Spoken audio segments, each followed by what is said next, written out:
Un modeste bagage pour une grande mission. Dans sa chambre à Tunis, Oussama boucle les derniers préparatifs. Dans quelques heures, il espère monter à bord du bateau qui doit l'emmener vers l'enclave palestinienne.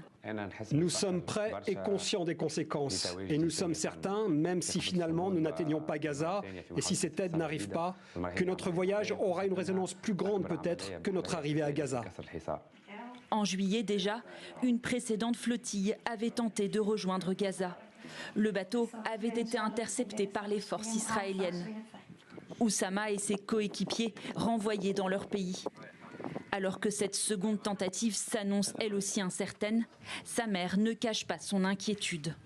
Je ne suis pas contre son départ, mais j'ai des craintes et des scénarios possibles en tête de ce qui pourrait arriver. Je souhaite qu'il triomphe, revienne sain et sauf et nous rende heureux. J'espère que nos enfants feront ce que notre génération n'a pas fait. En Tunisie, la population est historiquement solidaire de la cause palestinienne. Dans la capitale, ils sont nombreux à venir afficher leur soutien aux activistes en partance pour Gaza. Au total, une dizaine de bateaux, avec à leur bord une centaine de personnes, participent au voyage. Mais le déroulé de l'opération est incertain.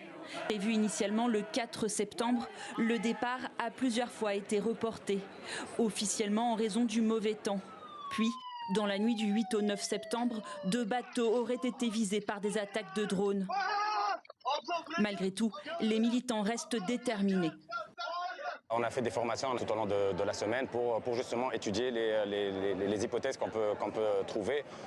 Dans l'un des hypothèses, le meilleur des cas, c'est vraiment d'arriver à Gaza et d'essayer de faire descendre les aides humanitaires. Mais après, on a 4-5 hypothèses.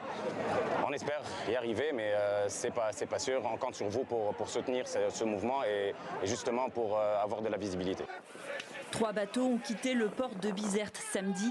Les autres navires seraient quant à eux toujours bloqués à quai.